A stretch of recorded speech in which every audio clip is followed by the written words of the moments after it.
Coinbase es uno de los grandes actores que vamos a tener tanto en 2025 como en los próximos años. Así que básicamente vas a ser capaz de entender a lo largo de todo este vídeo cómo funciona todo este mecanismo de Coinbase y cómo generan dinero, y sobre todo vamos a ver cuál es el panorama que existe alrededor de todas estas monedas estables, que vas a ver que te va a ser súper interesante si quieres invertir en los próximos años dentro del sector de las criptomonedas. Así que vamos a ello. Coinbase, como seguramente ya conocerás, es un exchange que básicamente te facilita el intercambio de criptomonedas, ¿no? Pues si quiero intercambiar mis USDC pues por Bitcoin, pues simplemente iré a este exchange, haré el intercambio y obtendré esa moneda que yo quiera. Funciona muy similar a como lo hacen Binance, KuCoin u otros exchange como incluso Kraken, que lo has podido ver patrocinado en multitud de sitios. Sin embargo, Coinbase, a diferencia del resto de participantes del mercado, tiene un peso muy importante en todo lo que tiene que ver con el apartado institucional. Con eso que siempre vemos, ¿no? Como las grandes corporaciones, los grandes bancos, todo este ecosistema pues es realmente interesante. Así que vamos a ver un pelín más cómo funciona esto, porque realmente sí que va a tener un impacto tanto en los mercados financieros como a nivel de cripto más nicho. No me interesa tanto el que entendamos cómo funciona por dentro a nivel tecnológico, porque ya sabemos que es un sistema de intercambio y que ellos generan dinero de todo esto, sino que lo que de verdad me interesa es que entendamos cuál es el funcionamiento a nivel económico, es decir, de dónde obtienen ellos todos esos ingresos y sobre todo cuál es el poder que están empezando a tener al hacer todos estos movimientos dentro de los mercados financieros. Entonces, lo primero de ello sería que viésemos cosas como ticker, ¿vale? Sabemos que Coin es una empresa cotizada, ¿vale? Coinbase Global, que salió recientemente, hace unos meses, en el mercado americano y ya puede empezar a cotizar, es decir, ya la gente puede comprar acciones de ese propio exchange.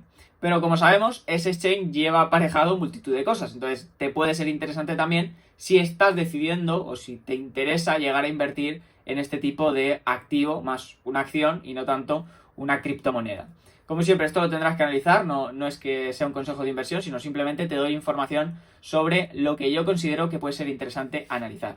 Si nos basamos en cómo funciona a nivel un poquito más financiero, ¿vale? Y sin entrar en detalles muy grandes, lo que podemos ver a grandes rasgos es cómo ha ido variando el crecimiento, ¿vale? Los ingresos que han ido obteniendo Coinbase, ¿vale? Los ingresos, lógicamente, no quiere decir que sean beneficios, sino que quiere decir que son los ingresos que han obtenido en este caso por esos beneficios obtenidos a través de vender sus productos, ¿vale? O de los intercambios que se han hecho y las diferentes líneas de negocio que podemos ver. Aquí lo que podemos encontrar es básicamente en el apartado de revenues cómo ha ido aumentando desde 2020 hasta 2024. Vemos patrones muy claros, ¿no? Pues vemos que en el 2020 fueron 1.000 millones, ¿vale? Un billón más o menos de revenue. Luego en 2021, lógicamente, con ese rally vimos unos 7 billions. Y luego, pues en estos momentos tan complicados, 2022 y 2023, la cosa cayó un poco. Por eso vemos estos números tan en rojo y tan llamativos, ¿no? Pero estamos ahora mismo en 2024, que ha finalizado, y básicamente han presentado unos beneficios, unos ingresos bastante fuertes en comparación con años anteriores, lo cual quiere decir que sigue habiendo bastante interés. Ahora bien, tenemos que ser conscientes de que para que todos estos ingresos provengan, tiene que suceder una cosa, y es que haya interés en el mercado de las criptomonedas. ¿Por qué? Porque ellos generan dinero cuantas más transacciones se hagan. Si no existe volatilidad, pues lógicamente a ellos no les interesa, no van a ganar tanto dinero. En 2023 la gente tenía miedo, recortó posiciones en criptos y por consiguiente, ¿qué pasó? Pues que la gente no intercambiaba tanto. Entonces no salía a cuenta, en este caso, hacer esas operaciones. Y por consiguiente, pues sus ingresos se vieron bastante mermados. Sin embargo, si hacemos un poco de caso pues a todos esos beneficios, ¿no? O esos márgenes, pues realmente son bastante amplios. O sea, al final ellos tampoco poseen a niveles simples una infraestructura demasiado técnica, ¿vale? Es cierto que pueden tener asociados diferentes tipos de gastos y de operativas, pero la parte positiva es que al también ser un sistema digitalizado, es decir, que no se necesita infraestructuras físicas y demás, pues les puede ser también mucho más eficiente el realizar todo este tipo de procesos, ¿vale? Entonces, bueno, ya podemos ver un poquito, pues, que básicamente los ingresos que han tenido han ido aumentando, pero es cierto también que tenemos que tener en cuenta esa parte de que dependen muchísimo, pues, de todo lo que suceda a nivel de volatilidad dentro de los mercados financieros, ¿vale? Bueno, aquí si os interesa más o si estáis más en la parte de acciones, pues podéis echarle un vistazo a cuáles son los cash flow por si os interesa llegar a invertir en este activo como tal. Entrando un poco más en detalle sobre cómo generan ingresos o realmente cuáles son las personas que más dinero le aportan a Coinbase, ¿no? Porque podemos pensar, joder, yo con 50 euros realmente no le estoy dando mucho. Bueno, vamos a ver que con tus 50 euros igual, ¿no? Pero si tú esto lo escalas a nivel de negocio, vas a ver que es un impacto muy, muy significativo. A nivel de ingresos por la parte de Coinbase, tenemos que el ingreso fundamental proviene de esos intercambios, los que tú y yo estamos haciendo, ¿vale? Entonces, como puedes ver en pantalla, lo que estamos viendo es que el volumen que existe dentro de los retailers provoca en este caso la mayor parte de los beneficios que tiene Coinbase. Es decir, cuantos más usuarios retailer entren, pues generalmente más operaciones suelen hacer. ¿Por qué pasa esto? Pues bueno, principalmente viene dado por el precio de las comisiones, ¿vale? En el caso de los retailers, de manera media, más o menos se sitúa en torno a un 1,34% por operación. Es decir, si tú haces una operación de $100, más o menos te suelen quitar 1,34 por esa operación. Entonces no sale muy a cuenta el ejecutar muchísimas operaciones. Por eso hay que tener siempre cabeza y no comprar y vender tanto, porque a veces se te merman mucho los beneficios. Sin embargo, lo que sí que podemos ver y tener muy en cuenta es que realmente el valor que aportan las instituciones sigue siendo mucho mayor en términos de unidad y coste. Es decir, aquí el volumen de los retailers, que vemos en azul más claro, realmente es bastante elevado. Es decir, tenemos un volumen significativamente mayor que el que puedan llegar a producir en ciertos momentos la parte institucional. Sin embargo, también vemos que el valor que está aportando es más o menos la mitad. Es decir, por cada retailer que tú estés viendo, pues más o menos te va a dar esa cantidad doble de beneficios en forma de revenues. Sin embargo, en la parte institucional, esto se va a ver mucho más diferenciado. Y como puedes fijarte, por ejemplo, en el Q2 de 2021, aunque haya habido poco volumen de trading, ¿vale? Realmente el beneficio que te ha dado esa operación es mucho mayor. ¿Por qué? Pues por lo que estamos diciendo, al final se mueve mucho más capital y tú no tienes un coste asociado tan grande con esas instituciones. No es lo mismo que tú crees una cuenta para una empresa que mueve 100 millones de dólares que crear 100.000 cuentas que te aporten, en este caso, 100 millones de cuentas que te aporten $1 a cada una de ellas. Al final, el costo de montarlo, la infraestructura, todos los problemas que te genera tener cientos de miles de retailers, pues también te lleva aparejado que tus beneficios se puedan ver mermados. Entonces, es bastante claro. Al final lo que nosotros estamos viendo con todo esto es que el retailer, ¿vale? A pesar de que genera muchísimo dinero, también, o por así decirlo, no aporta tanto beneficio en base al costo que podemos nosotros tener. Traducido al castellano, ¿cómo podemos ver esto reflejado en números? Pues es completamente sencillo. Más o menos en 2023, ¿vale? Aunque los datos no están actualizados a día de hoy, lo que sí que hemos podido ver es que más o menos los retailers han movido entre un 12 y un 15%, lo que representa aproximadamente 18.000 millones de dólares movidos, ¿vale? Eso a día de hoy, por el auge que está teniendo, porque Bitcoin está volviendo a subir, podemos más o menos situarlos en las mismas cantidades si somos conservadores, o podemos doblar esa cifra, ¿vale? Para hacer estos pronósticos. Y con números así en bruto y grandes, si calculamos pues el doble de esos 18.000, es decir, 36.000 millones de dólares, y lo multiplicamos por el coste que teníamos, 1,34, estamos viendo más o menos unos ingresos netos, para en este caso la empresa de Coinbase, de unos 482 millones de dólares. Una auténtica barbaridad, como te puedes dar cuenta. Y lo mismo para instituciones. Ahora las instituciones, con el gran peso que está teniendo Coinbase en toda esta parte institucional, pues realmente puede duplicarse, triplicarse en los próximos años sin ningún tipo de problema, ¿vale? Entonces estamos hablando de que más o menos podemos movernos en torno a los 300.000 millones de dólares. Parece una barbaridad, pero cuando lo pones en consonancia con lo que cobra en este caso, que es ese 0,017%, se te quedan ridículamente 51 millones. Que sí, que son 51 millones. Que si yo los tuviera, ojalá, ¿no? Pero que realmente, si lo ponemos en contraste, de esos 533.000 millones que pueden estar generando por estos intercambios, no llega a representar muchísima cantidad de capital. Estamos hablando de un 10-15% de todos los ingresos, ¿vale? Entonces, en términos brutos, el retailer paga más, el retailer aporta más, pero al retailer también el beneficio que le supone es mucho menos, ¿vale? Entonces, bueno, para que entiendas un poquito cómo se puede gestionar todo esto del tema de la liquidez y de los exchanges. Otro de los temas más interesantes que ahora se están poniendo muy de moda y que a mí realmente me ha generado muchísimo impacto es otra línea de negocio que ellos tienen en cuanto al staking. El staking, como ya sabrás, consiste en, tenemos una blockchain como puede ser Ethereum, yo deposito mis tokens de Ethereum con el fin de aportar seguridad y que básicamente me dé más tokens en el futuro para yo ganar más dinero. Bueno, pues esto, si eres una persona que no tiene mucho conocimiento, igual no sabes dónde hacerlo, cómo hacerlo, qué seguridades tienes, etcétera, etcétera. Entonces, estas propias plataformas, tanto Coinbase como muchísimas otras, te ofrecen la posibilidad de que tú hagas staking con ellos, es decir, de que tú metas con ellos el dinero, ellos lo gestionan y ellos te van a dar esa rentabilidad. ¿Vale? Entonces, ¿qué sucede? Pues que ellos al final obtienen mucho rendimiento, como podemos ver aquí, ¿vale? Pues Ethereum un 2,06% de API, Solana un 5,03%, Cardano un 1,68%, etcétera, etcétera. ¿Qué permite esto? Pues muy sencillo, que al final ellos se puedan llevar hasta un 25% de todo el capital que estás gestionando dentro. 25%, ¿vale? Te lo repito por si no te ha dolido lo suficiente. ¿Esto qué quiere decir? Que dentro de los Estimated Rewards, realmente ellos ya se están quedando con una parte de todo ello. ¿Es malo? ¿Es bueno? Bueno, al final a ti te están proveyendo un servicio que tú puedes coger o no. Si tú no sabes y ellos lo hacen por ti, pues al final ellos cobran. ¿Que puede ser bastante caro? Sí es cierto, porque si tú lo hicieras por tu cuenta, no obtendrías esa diferencia tan grande. Pero realmente esto a los institucionales les parece muy bien porque les facilitas el trabajo.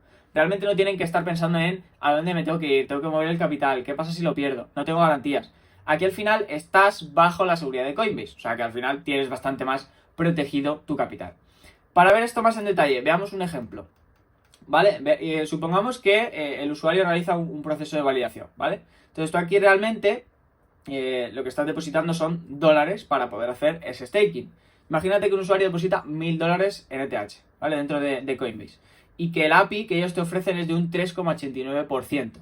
Esto quiere traducirse en que al final del todo, si tú recibieras tu recompensa, estarías ganando unos $38,9 aproximadamente. Pero si el usuario lo hiciera por su cuenta, estaría recibiendo un 5,19 aproximadamente. Es decir, un 25% de diferencia. Estaría consiguiendo $51,9 de comisión. Lo que nos deja claro esto, pues es que al final, si tú estás dispuesto a pagar esta cantidad de capital por generar esas comisiones, adelante. Pero tienes que tener en cuenta que siempre va a haber un impacto bastante grande. Puede que a ti, a nivel de usuario, esto te parezca una tontería. Si estás manejando $100, pues que no te den 10, oye, me da igual. Pero realmente si tú pones 100 millones, ¿vale? Pues al final 2,5 millones se van en ingresos hacia esa gestión. O sea que al final ahí ya tenemos que tener bastante cuidado con cuánta cantidad de capital se está moviendo. ¿Vale? Y luego sí que es cierto, ya a niveles un poco más sencillos de todo esto, que hay otras líneas de negocio con las que ellos también ganan dinero. No tanto como los intercambios o esta parte de staking, pero que también funciona. Como por ejemplo la nueva red, la L2 de Base, ¿vale? Que al final proporciona operaciones o facilidad de operaciones con temas on-chain dentro de la cadena. O sea que ahí también hay un ingreso por todas esas comisiones, aunque es ínfimamente menor que lo que puede suceder en un exchange. Y también pues otro tipo de sucesos como Coinbase Commerce para facilitar pasarela de pago, patrocinios y demás líneas de negocio que tienen ellos muy muy grandes. Ahora bien, hemos entendido cómo funcionan y de dónde provienen los ingresos de Coinbase, ¿no? Pero aquí la pregunta sería, ¿cómo repercute todo esto que me has contado en mi día a día? O cómo yo veo el impacto que puede llegar a tener Coinbase con las monedas estables, ¿no? ¿En qué me afecta a mí? Bueno, pues realmente esto es muy importante porque Coinbase está posicionando muy muy fuerte en el mercado de las cripto y por consiguiente cómo va a afectar a los mercados financieros en general, ¿vale? ¿Cómo lo hemos repercutido? Pues en lo que se conocen como las stablecoins, ¿vale? Las stablecoins no dejan de ser monedas digitales que tienen una representación con una moneda fiat. El caso más típico son las monedas estables alojadas, en este caso representadas con 1 a 1 con respecto al dólar. Es decir, por cada moneda digital que yo tenga, tengo un dólar digital también que existe. Entonces, si yo creo un USDT, por detrás hay un dólar real, un billete real que está respaldando ese dinero digital que se ha creado. Así no se crea dinero desde la nada. Entonces, en el sector de las stablecoins estamos viendo que cada vez se está poniendo más caliente el tema. Que si CBDCs con monedas de los gobiernos que quieren entrar a controlar todo. Que si los países quieren incorporar monedas estables. Que si USDC está respaldada por Circle. Que si USDT está entrando también en este mercado. O incluso el propio JP Morgan, uno de los mayores bancos del mundo a nivel financiero, está también metido en el ajo. Entonces, creo que lo mejor que puedes hacer ahora mismo es coger unas palomitas y ponerte a ver esto porque realmente tiene un impacto bastante significativo. Para empezar, el dinero tal y como lo ves y como lo usas a día de hoy va a tender a desaparecer. Es decir, vas a empezar a hacer uso más a menudo de todas estas monedas estables. ¿Por qué? Muy sencillo. Al final, muchos de los costes que tiene el hacer este tipo de operaciones se pueden reducir significativamente por parte de los bancos y los gobiernos. Es decir, al banco y al gobierno ya no le va a costar un riñón tener que hacer una transacción. Al final es beneficio para ellos, ¿vale? Y también para ti como cliente. Segundo, es más trazable y más seguro. Tú sabes exactamente dónde está ese dinero. Si yo ahora mismo te digo dónde está el Bizum que tú le enviaste a no sé quién, tú ya no sabes dónde está el Bizum. Puedes saber que se lo has enviado a tu amigo, pero de ahí no puedes saber nada más. Ahora, con blockchain todo esto es trazable. No quiere decir que no vaya a haber control o que sí lo vaya a haber, porque es un tema muy abierto y que todavía no hay claves. Pero el futuro está ahí, en la trazabilidad y en saber realmente dónde está yendo tu dinero. Y por otro lado, realmente tú no te vas a dar cuenta cuando empieces a usar esto. O sea, que no tienes que ponerte dramático con cómo funcionará, sino más bien empezar a entender que esto va a formar parte de tu vida si no lo conoces en detalle, ¿vale? Al final pagarás con tu móvil como cualquier otra cosa, pero en vez de con el dinero de tu banco a nivel más fiduciario, lo harás más con monedas blockchain o con stablecoins, ¿vale? Entonces, el punto está en llegar a entender realmente cuáles son los actores que están dándose de leches en el mercado. Eso es una realidad. Entonces, como podéis ver en pantalla, el contexto es el siguiente. Actualmente tenemos que los pagos en stablecoins en general están suponiendo unos 72 billones de dólares para febrero de 2025. ¿Vale? O sea, en el acumulado de todo esto, pues es un peso muy, muy importante. Es cierto que no deja de ser un 0,55% de todo lo que mueve Visa, pero cuidado, ¿vale? Cuidado porque con solo 2-3 monedas estables estamos viendo que hay muchísima adopción y muchísimo uso. Pero lo que es un poco más importante es que todo esto lo estamos viendo en diferentes aspectos. No es solo en el usuario final, sino en intercambios P2P, intercambios entre empresas, tarjetas, prefunding, etcétera, etcétera. ¿Vale? No lo vemos tanto en nuestro día a día, pero sí que es cierto, como puedes ver, que el gap que existe entre las empresas e instituciones adoptando este sistema es muy, muy amplio. Hay muchos millones que se están utilizando en todo esto. ¿Por qué? Pues muy sencillo. Al final, el coste de ejecutar una operación en blockchain es prácticamente un 90% menor que lo que tú puedes hacer en transferencias bancarias o transferencias SWIFT. Simplemente tienes que echar cálculos, ¿vale? Pero si por una transacción antes te cobraban 10 euros y ahora te cuesta un céntimo, pues tú sabrás cuántos millones de dólares puedes mover o mueve tu empresa y todo eso que te puedes llegar a ahorrar simplemente por hacer una transacción en blockchain en vez de con un banco. Y además de todo eso, permite gestionar el dinero que tienen las empresas mucho más rápido. Puedes hacer operaciones millonarias en segundos. Antes tardabas 3, 5 días, 7 días hábiles, dependiendo del país al que lo enviaras, ¿no? Igual te parece una tontería, pero si tú tienes 24/7 tu dinero, que lo puedes mover de un sitio a otro, pues realmente te va a ser mucho más sencillo, vas a poder evitar problemas o bloqueos en ciertos momentos. ¿Por qué? Porque lo puedes gestionar mucho más rápido todo. Y los datos lo muestran bien claro. Hay prácticamente un aumento del 315% interanual en la parte de B2B, ¿vale? Que representan unos 42 billions anuales. O sea, la adopción está llegando por parte de las empresas y eso es un hecho. Entonces, ahora que ya tenemos más contexto de por qué se usa, tenemos que entrar en la pelea que hay entre estas monedas, ¿no? En la salsa, en la magia. ¿Qué monedas se están pegando? ¿Por qué se están pegando? ¿Y cuál puede ser el desenlace que tiene esto? Pues la respuesta realmente tiene que ver con números y con las funcionalidades reales que tiene cada una de ellas. No es que una no se use y la otra sí, sino que cada una tiene un beneficio que te puede ser mejor o peor y que a futuro, que esta es la parte más importante, te afecta a ti como inversor o como creador de una empresa para las decisiones que vayas a tomar. ¿Vale? En primer lugar, vamos a apelar al modelo de negocio que se tiene para hacer dinero. Piensa en un banco. ¿El banco cómo hace dinero? Pues cuando tú le das el dinero, ellos lo cogen y en vez de tenerlo paradito sin hacer nada, lo invierten, lo mueven en otros sitios para generar más dinero. ¿Vale? Es sencillo. Pues estos exchanges hacen lo mismo. Lógicamente no van a tener los 100 millones de dólares ahí parados, sino que lo van a mover para generar mucho más dinero. ¿Vale? Entonces, ¿cómo funciona esto? Bueno, pues dependiendo de la moneda estable, cada una genera más o menos. En el caso de USDT, se ha visto que es uno de los negocios más lucrativos que existen. ¿Por qué? Bueno, principalmente porque la manera en la que tiene USDT de gestionar cada dólar que les entra a ellos es un poquito riesgosa, digámoslo así, ¿no? Y aunque es cierto que está representado con el dólar, pues ellos utilizan, entre otras cosas, letras del tesoro, bonos, pero también algún producto bastante curioso, ¿no? Vamos a verlo para que lo entiendas mejor. Si tú te vas aquí a Tether, tú vas a poder encontrar realmente cuáles son los tokens que hay en circulación y dónde está cada token metido, ¿vale? Pues hay una cantidad en dólares, hay otra cantidad en el SHAO, hay otra cantidad en euros, ¿vale? La representación del token que sea, con sus balances a día, ¿vale? A día actualizado.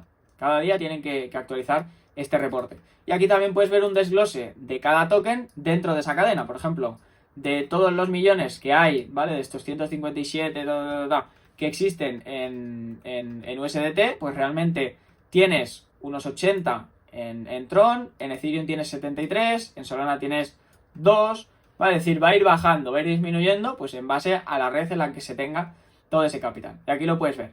Pero la parte interesante es la parte de los reportes. En los reportes tú aquí vas a poder ver realmente cómo se están gestionando todos esos activos, es decir, dónde tienen metido toda esa pasta que tú estás viendo.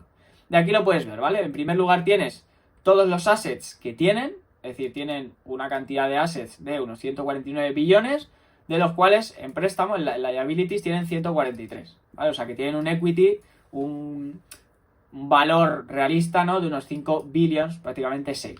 Pero lo que nos interesa es saber exactamente dónde están esas reservas de esos activos, en qué se están invirtiendo.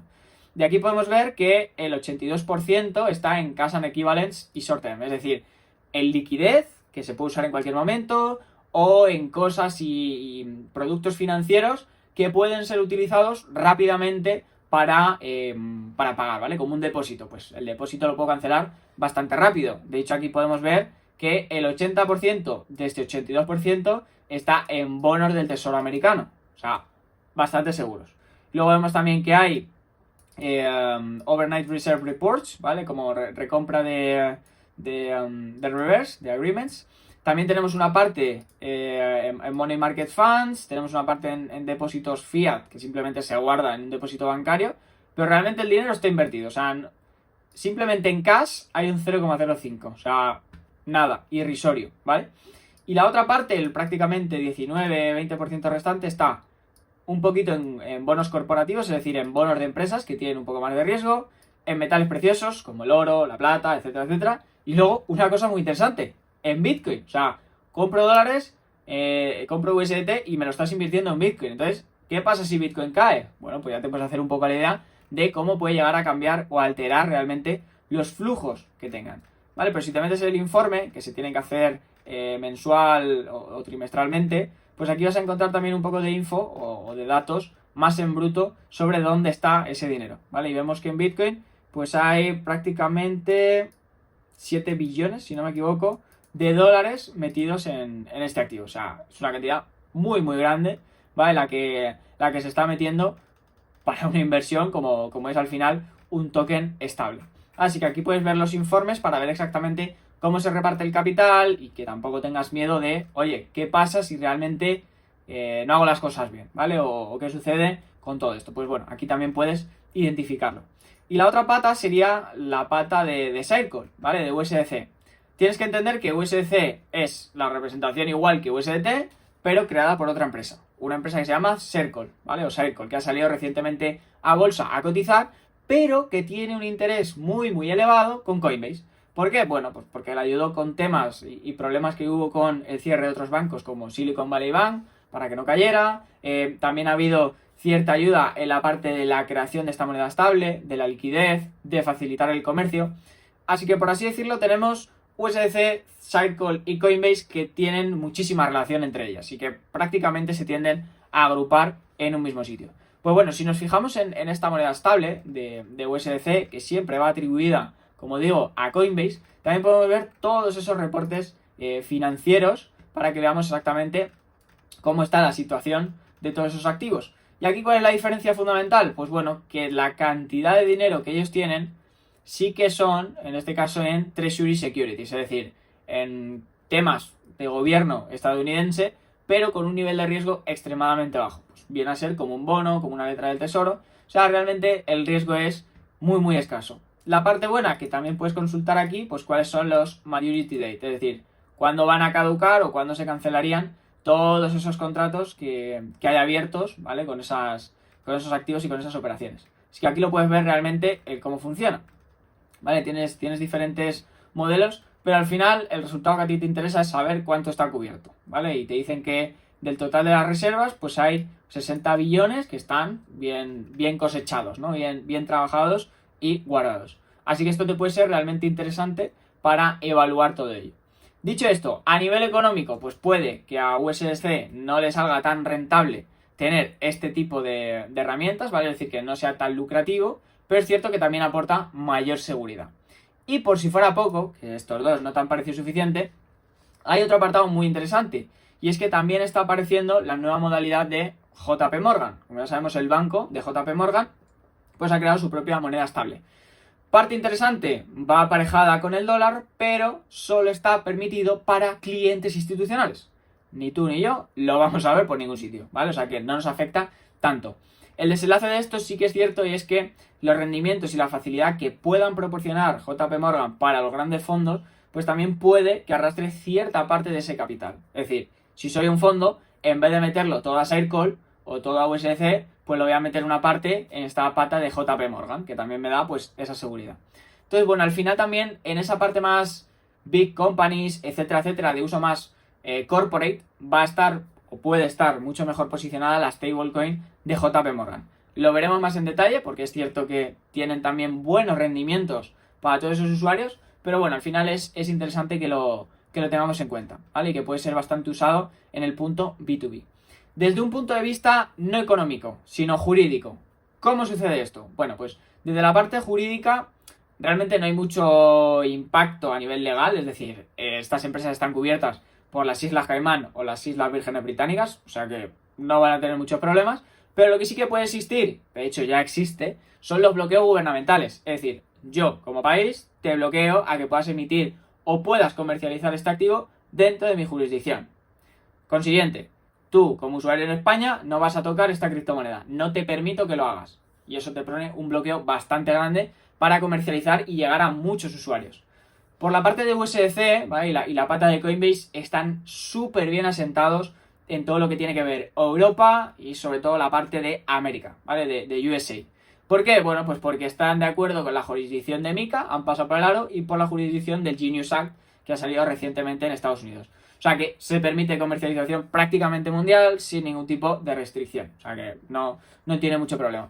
Pero por otro lado sí que es cierto que USDT está teniendo problemas. ¿Por qué? Porque quieren ser esa pata más descentralizada y que el usuario tenga el control total sobre su dinero.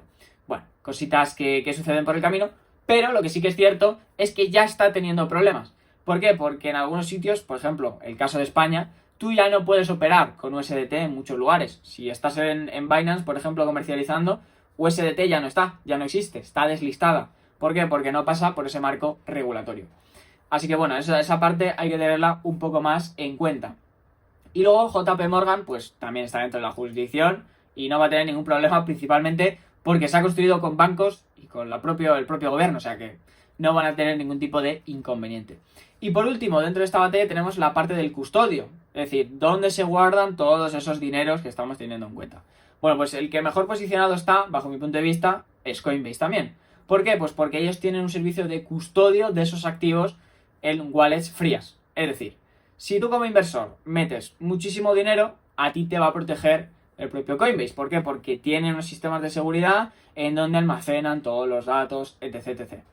Consiguiente, no tienes que estar preocupado por qué pasa si se me pierden los Bitcoin que tengo en un MetaMask. Bueno, pues con Coinbase estás muchísimo más seguro de todos esos movimientos.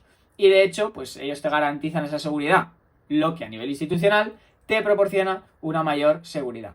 A nivel de retailer, bueno, no nos va a afectar muchísimo lo que es el custodio porque tampoco nos impide muchísimo lo que pueda ser un capital bastante pequeño. No nos afecta tanto, ¿vale? O tan grande a estas instituciones para poder repagarnos, ¿vale? Pero sí que es cierto que a nivel institucional tienes que tenerlo muy en cuenta. Y por la parte de USDT, pues bueno, no es muy buen partidario del tema del custodio. O sea que, aunque es cierto que lo tienen, porque tienen que gestionar el capital, a nivel grande y corporativo no es tan bien visto como pueda ser USDC, ¿vale? O sea que puede que tenga más problemas. Por su lado, JP Morgan, igual, sigue en su línea, lo va a hacer bien, ¿por qué? Porque ya llevan trabajando en tema de banca cientos de años, o sea que no van a tener ningún problema. Ahora, si tuviese yo que apostar realmente qué moneda estable me puede interesar, cómo puedo saber yo si este sector o el otro va a ser mejor, yo apostaría por USDC. ¿Por qué? Pues básicamente porque en todos los ámbitos está viendo que cada vez tiene mucho más peso. Si te fijas, realmente, aunque USDT es el que más acapara el mercado a día de hoy, principalmente porque ha sido el primero siempre que ha estado en todos los lados, ya vemos que USDC desde el 2023 viene cogiendo bastante más tracción, ¿vale? Y tiene meses en los que prácticamente hay un 50-50, ¿vale? De posesión. O sea que aunque bien es cierto que no va a ser inmediato, sí que es cierto que está cogiendo mucha más cuota de mercado. Y si te interesa conocer también un poco lo que es la parte de volumen, dónde puede llegar a haber más capital, en qué redes, etcétera, etcétera, porque no lo neguemos, la mayor cantidad de stablecoins que se mueven, pues repercute mucho en el valor que tenga la red, en los proyectos que haya dentro o en los tokens que haya. Y lo cierto es que se lleva la palma pues lo que es Tron y lo que es Ethereum, ¿vale? Son las dos redes que más mueven. Lo de Tron es algo lógico, ¿por qué? Pues porque mover USDT en la red de Tron es extremadamente barato y fue lo primero que surgió. Entonces están muy bien posicionados en ese apartado. ¿Quiere decir que siempre sea así? No necesariamente, aunque creo que el resto de redes poco a poco pueden ir cogiendo también un poquito más de tracción y llegan a equilibrar un poco la balanza. Algo que sí que creo que puede servir, sobre todo si estás también buscando cosas relacionadas con empresas, es entender cómo se están moviendo los flujos. Es decir, dónde está yendo todo ese dinero de las stablecoins, ¿vale? ¿Cuáles son los países que las están moviendo? ¿Por qué lo están moviendo?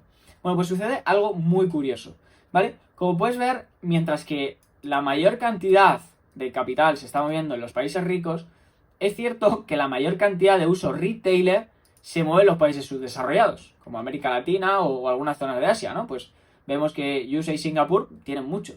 ¿Por qué sucede esto? Bueno, pues esto tiene también una lógica detrás que lo explica bastante fácil, ¿no? Y es que, bajo mi propia tesis, la mayor parte de los fondos que existen en estos países, como USA, Singapur, Hong Kong o incluso Japón en ciertos momentos, es que la capacidad de movimiento de dinero que tienen es mayor. Es decir, con nada que muevan, unos pocos billions, ya están moviendo muchísima cantidad de dinero. Principalmente porque son los primeros que se quieren posicionar en los nuevos mercados, ¿vale? Y vender el resto de productos al mundo. Cosa que no es mala. O sea, si yo soy mejor, tengo más dinero y lo puedo hacer, me voy a mover antes para poder ganar más dinero. Es algo lógico y completamente lícito. Piensa que si tú eres USA y estás haciendo esto con temas de blockchain, te puedes ahorrar millones de euros, ¿vale? Con tus bancos. Entonces, es lógico. Yo no sé tú, pero yo me iría de cabeza si me estoy ahorrando millones de dólares por cada transacción que haga a otro país. Por otro lado, aquellos países que están en todo el medio, ¿no? Pues Europa, algunas zonas ricas de Asia, zonas como Japón, zonas como Emiratos. ¿Qué pasa? ¿Por qué están ahí en todo el medio? Bueno, principalmente porque tienden a confiar en sus propias monedas locales. Al final, el euro es el euro y tiene un poder muy fuerte en el mundo, ¿vale? Está muy bien posicionado. Entonces, es algo reconocido y no se teme mucho que vaya a pasar otras alternativas. Y por otro lado, no lo neguemos. USA es el principal, el hermano mayor de todos, y al final tendemos a hacer lo que haga América. Entonces estamos un poco a la expectativa de qué van a hacer ellos y luego ya lo implementamos más adelante. Y por último, lo que es fascinante es que a pesar de que la mayoría del dinero se mueva en los países súper ricos, realmente las soluciones aplicadas y el caso de uso final que llega, que es usarlas, ¿dónde se mueve? Bueno, pues todo eso se mueve en América Latina.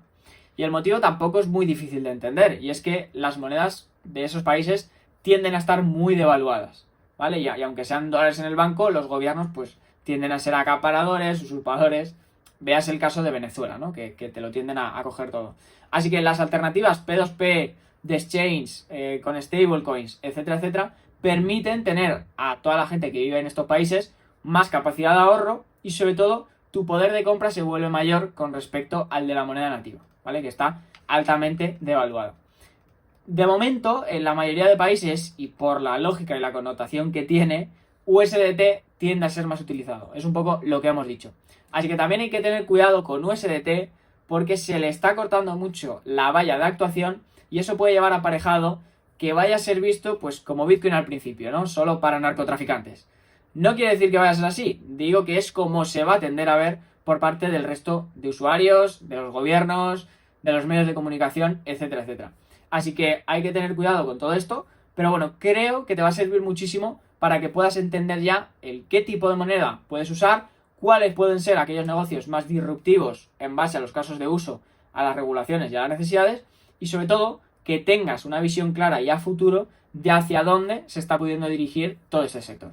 Dicho esto, nos vemos en próximos vídeos.